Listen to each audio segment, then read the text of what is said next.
सर्वांना नमस्कार. आज सकाळपासूनच पावसाचं वातावरण होतं आमच्याकडे आणि खूप जास्त गरम पण होत होतं. त्यामुळे आज पाऊस 100% येईल असं वाटतच होतं. आणि ह्या ज्या आमच्या झाडाच्या पपया आहेत त्या खूप पिकलेल्या होत्या आणि खूप खायला पण गोड लागतात.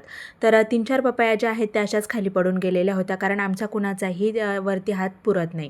तर शुभ्राचे पप्पा असले ना तरच आम्ही गच्चीवर येतो आणि तेच ह्या पपया काढतात. तर जवळजवळ पूर्ण पिशवी भरलेली होती पपयांनी आणि सगळ्या पपया ज्या आहेत त्या गारसलेल्या होत्या आणि बाकीच्या ज्या होत्या त्या थोड्या कच्च्या होत्या. तर शुभ्राचे पप्पा वरती चढून आणि त्यांनी त्या पपया काढले. तसं तर या झाडाला आता 4-5 वर्ष झालेले आहेत आणि खूप साऱ्या पपया आम्ही सगळ्यांनी खाल्ल्या आहेत. तर खरंच खूप छान पपई लागते. आणि गच्चीवर आलं ना की शुभ्राचे पप्पांना हे कामच असते, सोलर वगैरे भरणं. विवानला मात्र ती पिशवी काही उचलत नव्हती पपयांची आणि चाललेलं होतं त्याचं उचलण्याचं काम. आणि तसे आता मुलांचं स्कूल उद्यापासून सुरू होतं आहे, तर दोघांनाही कवर आणून दिलेले होते शुभ्राच्या पप्पांनी आणि दोघंही त्यांच्या त्यांच्या पुस्तकांना कवर लावत बसलेले होते. तर उद्या तसंही स्कूलला जाणार होते, त्यामुळे आजच त्यांची जी काही तयारी होती ती करून घेत होते. विवानने त्याच्या पुस्तकांना कवर लावलेली होती आणि शुभ्राने तिच्याही पुस्तकांना लावलेलं होतं आणि उरलेल्या विवानच्याही पुस्तकांना लावू लागत होती.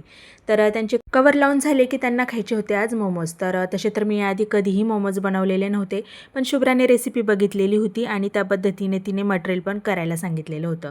तर चॉपरने ह्या सगळ्या भाज्या ज्या आहेत ते विवाननी मला छान बारीक करून दिलेल्या होत्या. तर त्यामध्ये थोडंसं गाजर होतं, शिमला मिरची होती, कांदा, आलं लसूणची पेस्ट होती, थोडी हिरवी मिरची पण होती. तर असं जे जे मटेरियल लागेल ते सगळं आम्ही घेतलेलं होतं आणि शुभ्राने त्या भाज्या छान मला परतवून पण दिलेल्या होत्या. आणि मैदा जो आहे तो भिजत ठेवलेला होता एक 5-10 मिनटं आणि त्यानंतर हे असं सगळं छोट्या छोट्या पुऱ्या लाटून त्यामध्ये हे असं सगळं सारण जे आहे ते भरत होती.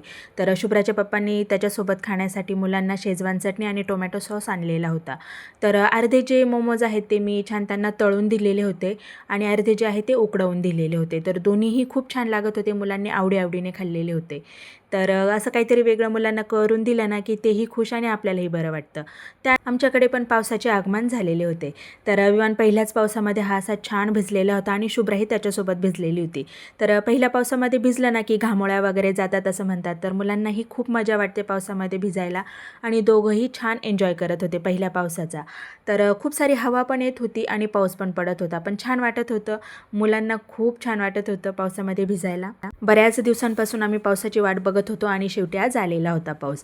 तर पावसासोबत हवा पण खूप सुटलेली होती आणि हा जो कागद आहे मी हा स्पेशली गाड्यांसाठी बांधलेला होता, पण हवेमुळे तोही सुटून गेलेला होता आणि पूर्ण खाली आलेला होता. चला तर भेटूया पुढील ब्लॉगमध्ये. बाय.